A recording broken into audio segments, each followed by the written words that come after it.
Ассаламу алейкум, урматтуу мекендештер. Жалпыңыздарга Ак Суу районунан ысык салам. Биздин ушундай кереметтүү жерден. Кандайсыздар, жакшысыздарбы туугандар? Мекендештер, бүгүнкү эфирге чыгып атканым баягы эки жаат болгон соорат да, кайрачы ошо. Ошону түшүндүрмө берип, жана туура эмес түшүнүп аткандарга айта кетейинчи. Мына урматтуу туугандар, мына айыл аралап жүрөбүз. Ушул ар кайсы жерде жүрөбүз. Анан ажообуздун кылып аткан иштерине ажообузга эч кандай нааразы болгон эл жок. Болгону элдин күйгөнү, баягы эки-экиден биригип калып эле сүйлөшүп жанына барсаң эле башталат да эме депчи. Бул Акылбек Жапаров эмне кылып атат, бул ажоон апарып эле аңга түрткөн атат, мүмкүн атат деп эле бүт эле биздин урматтуу президентке эмес, Акылбек Жапаровго нааразы болгон инсандар өтө көбөйүп кетти. Ушунча жылдан бери мына кылынбаган иштер кылынып атат деп, ушул ажообуздун жакшы иштерин айтып, ушул ажообуздун таламын талашып, мына сон болуп атат буюрса деп келатсак, ушинтип эле өтөбүз. Бирок баягы кемчилигин айтыш керек да, ушундай болуп атат. Баягы эл деген сел дейт, баягы эртеңки күнү бирдеме болуп кетсе да, тиги Акылбек Жапаров ага сууда мындай жукпайт, чаң жукпайт дегендей жүрө берет, ким келбесин жүрө берет экен. Бул таң калбай деле калдым агачы.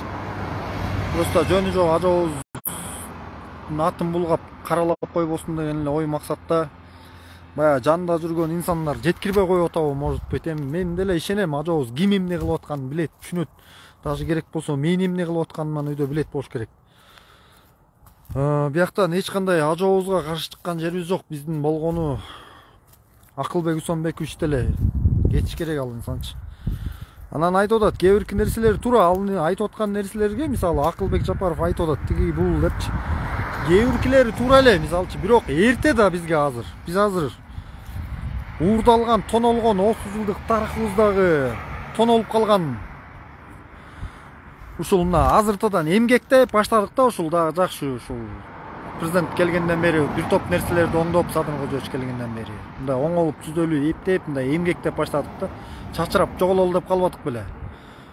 Анан ошол эрте эле баягы алынбачу мыйзамдарды баягы алып атат. Анан налог эле налог дейт. Налогту мен дагы жакында Акылбек Усонбековичтин өзү эмнелерди төлөбөй койгондорун чыгарам буюрса, факт далил мененчи.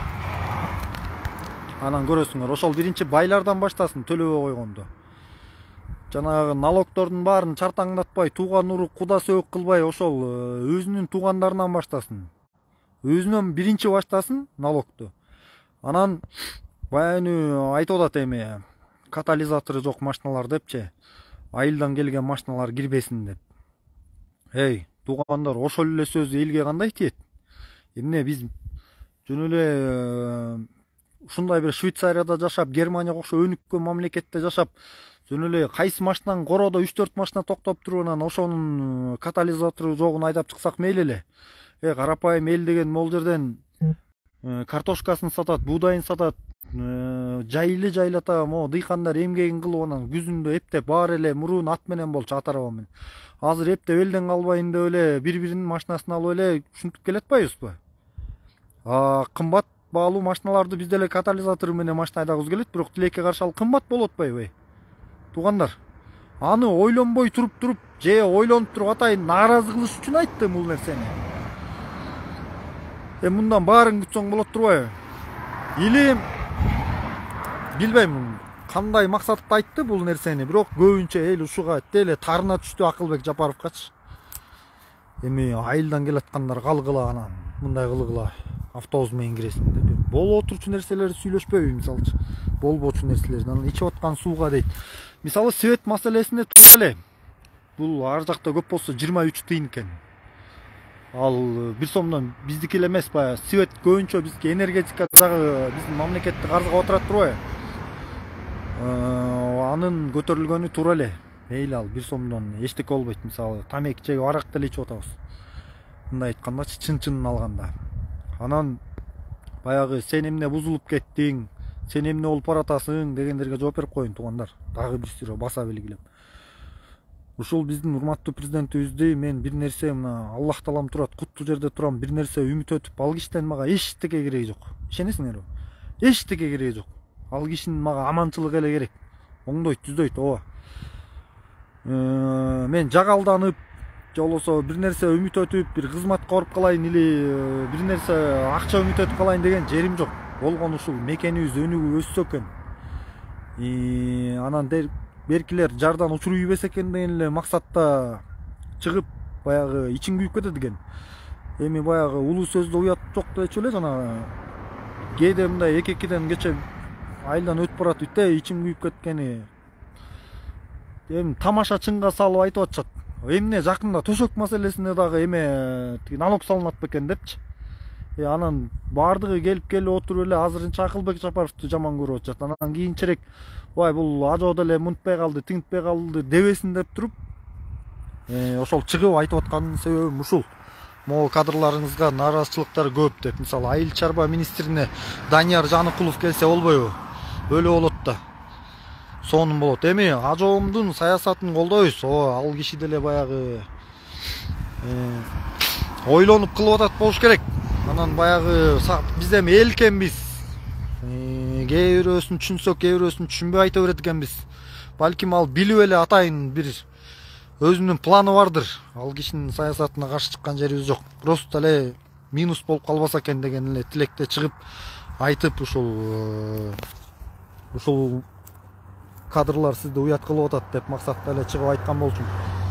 Анан эле анчалык эле эмне мени сразу эле душман көрүп баштадыңар билбейм. Эмнеңе жетпей калдың, анан эмне болуп атасың, анан мынтпай атасың деп. Мен ар бир адамдын өзүнүн эле кумири болот го, мисалчы. Кээ бирөө Роналдону, кээ бирөө Жетли, Жекичан ушинтип эле бала кезден бери эле кумири болот да ар бир кишинин. Менин кумирим Садыр Нуркожоевич да, мисалчы. Ошондой болуп иштесең гана депчи, мындай болуп иштесең гана деп. Ошол анан инсаныңа жаманчылык каалайсың, сен каалабайсың да. Ошол себеп менен эми бул биз эфир менен чыгып айтып калганбыз, анан кемчиликтерди ажоомдун өзүнүн сөзүнө таян айтып атабыз. Чындыкты айткыла. Чапаның чечи болбойт, сен чындыкты айт деп атат. Анан аны эле айтсаң эле эмне элди будараш этип атасыңар, элди эмне мынтип атасыңар? Жок. Наоборот, кемчиликтерди айтып атабыз. Биз туугандар. Садыр Нуркожоевичту мисалы сатпай турган инсандар бар. Жанында канча жылдан бери, кыйын учурлардан бери колдоп келе жаткан байкелеримди тааныйм да. Өмүрү сатпайт. Ошондой инсандар деле мисалы бир кызматка барып калышса, алар өмүрү сатпайт. Тилекке каршы эми жакынкы аралыктарда барып калар буюрса, алар деле буюрса салымын кошор ар бир инсан. Просто эле тегерек белинде Соронбайдын тигинин учурунда жүргөн кишилер жүрсө эле кыжырга тиеткенен бул дагы система болуп атпайбы? Муну да сындырыш тез болбойт да. Убакыт керек экен. Ато биз жаман күнү болуп атпы? Бир аз эле бир нерсе жакпай атса эле митингке чыга калып анан мындай кыла калып. Жок, биз митингди токтотушубуз керек. Болгону кемчиликтерди ушундай жакшыны жакшы, жаманды жаман деп чыгарышыбыз керек туугандар. Андан эч кандай бири-бирибизди душман көрүп анан бөлүнүп жарынгандан эч бир пайда да чыкпайт. Ассаламу алейкум. Ошол мекендештерим. Бул свет маселеси боюнча муну да трагедия кылбайлы. Жанагы көрө албай аткандарга, жана бут тозуп аткандарга канча жылдан бери аларга жөн эле чырайына май тамып атпайбы? Ой, Акылбек Жапаров момундай нааразы кылган сайын алар сүйүнүп атат, кол чаап, красавчик деп бата берипчи. Анан кээ бирөө урушуп атат меничи. Ошолор чырайына май тамып атса, сен да чыгып ал эмне мынтип атасың деп. Жок. Чындыкты, ажоом өзү чындык менен жүргөн, мен да чындык менен жүрөм ошондой туугандар. Айтам ошондой. Менин айтканыма эле көп нерсе өзгөрүп кетпейт. Балким угуп кетпейт дегендей бирок аракетин кылып атам да. Акырындык менен үйдө жатып алып, SMS жазбай элем. Ошол туугандар, могу биздин кереметтүү Ак Суу районуна караштуу ушул Кереге таш айылыбыз менен ушул мына Кыдыр акебиз, Жет акенин бири Кыдыр акебиздин айылы мына Кереге таш. Астыңкы айыл Сары Камыш деген айыл. Кийин онокко келиңиздер туугандар. Ушундай кереметтүү тоо таштарыбыз бар. Жалпыңыздарга салам туугандар. Туура түшүнгүлө барыңар тең. Ассаламу алейкумдар. Лучше бетке айткан жакшы. Чем хымырт этип, ичиңде арамдын баарын сактап алып, анан бир өз максатыңды көздөгөн чоч. Лучше чындык менен жүргөн жакшы. Ассаламу алейкумдар.